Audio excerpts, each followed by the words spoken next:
মোবাইলে আসা বিরক্তিকর অ্যাড কিভাবে বন্ধ করতে পারেন? বর্তমান সময়ে এমন একটি অবস্থা শুরু হয়ে গেছে, আপনি মোবাইল ওপেন করার সাথে সাথে বিভিন্ন রকম অ্যাডভার্টাইজ এসে ভরে যায়। আর যেগুলো অ্যাডভার্টাইজ অনেকক্ষণ পর্যন্ত স্থায়ী হয়। বিশেষ করে ইমোর অবস্থা তো খুবই খারাপ। ইমো ওপেন করলেই আগে আপনাকে অ্যাড দেখতে হবে, তারপরে আপনি কল করতে পারবেন বা অন্য কিছু করতে পারবেন। এই ভিডিওটি শেষে ইমোর অ্যাডভার্টাইজ সেটাও কিভাবে বন্ধ করবেন সেই প্রসেসেও আমি আপনাদের জানিয়ে দেব। আর এই ভিডিওটিতে আমি আপনাদের পুরো প্রসেস দেখাবো কিভাবে আপনারা আপনাদের মোবাইলে অ্যাড আসা বন্ধ করতে পারেন। তো মূল ভিডিওতে যাওয়ার আগে ছোট্ট একটা রিকোয়েস্ট করব, ভিডিওটিতে একটি লাইক দিয়ে ভিডিওটি শেয়ার করে রাখবেন, কারণ আপনার একটি শেয়ারের মাধ্যমে অনেকে উপকৃত হতে পারে। তাই আপনার মোবাইলের অ্যাডভার্টাইজ আসা বন্ধ করার জন্য আপনারা সর্বপ্রথম আপনাদের ফোনের গুগল ক্রোম যে ব্রাউজারটি আছে সেই গুগল ক্রোম ব্রাউজারটি ওপেন করে নিলে উপরের দিকে এখানে 3 ডট পয়েন্ট দেখতে পাবেন।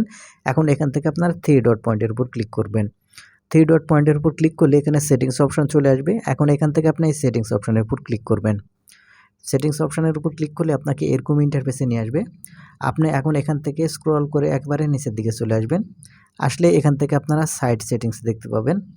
আপনি এখন এখান থেকে সাইড সেটিংস এই অপশনটি ওপেন করবেন। সাইড সেটিংস ওপেন হয়ে গেলে আরেকটু স্ক্রল করে আপনারা এখানে নিচের দিকে আসবেন। আপনি আরেকটু স্ক্রল করে নিচের দিকে চলে আসলে এখানে আপনারা দেখতে পাচ্ছেন অ্যাডস নামের একটি অপশন রয়েছে। মার্ক করে দেখিয়ে দিচ্ছি। এখন আপনি এই অপশানটি ওপেন করবেন।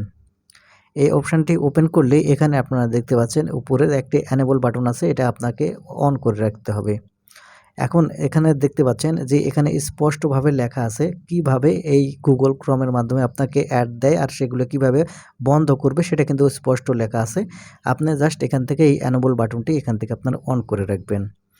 এখন এখান থেকে আপনার এনেবল বাটন অন হয়ে গেলে এখান থেকে আপনারা ব্যাক বাটনে ক্লিক করবেন। এখন এখান থেকে ব্যাক বাটনে ক্লিক করার পর এখান থেকে সিকিউরিটি অ্যান্ড প্রাইভেসি অথবা সিকিউরিটি অ্যান্ড সেফটি এই অপশানটি খুঁজে বের করবেন। দেখুন এখান থেকে আপনারা লক্ষ্য করলে এখানে দেখতে পাবেন প্রাইভেসি অ্যান্ড সিকিউরিটি অপশান। আপনি এখন এখান থেকে প্রাইভেসি অ্যান্ড সিকিউরিটি এই অপশানটি ওপেন করবেন। Privacy and security option open করার পর আপনারা স্ক্রল করে নিচের দিকে চলে আসবেন। এখানে আসলে দেখতে পাবেন ইউজ সিকিউর ডিএনএস। আপনি এখন এখান থেকে ইউজ সিকিউর ডিএনএস এই অপশানটি ওপেন করবেন। তাহলে এরকম ইন্টারফেসে নিয়ে আসবে। এখানে আপনারা প্রথমে দেখতে পাবেন ইউজ সিকিউর ডিএনএসের ডান পাশে একটি এনেবল বাটন। এই এনেবল বাটন যদি আপনার অফ করা থাকে আপনি এখান থেকে আগে এই এনেবল বাটনটি অন করে নেবেন। এই এনেবল বাটন এখান থেকে অন করা হয়ে গেলে তারপর এখান থেকে 2 নম্বর যে অপশানটি দেখতে পাবেন, আপনারা এই 2 নম্বর এই অপশানটি সিলেক্ট করবেন। 2 নম্বর এই অপশান সিলেক্ট হয়ে গেলে উপরের ডান দিকে লক্ষ্য করলে দেখতে পাবেন একটি অ্যারো বাটন। আপনি এখন এখান থেকে এই অ্যারো বাটনের উপর ক্লিক করবেন।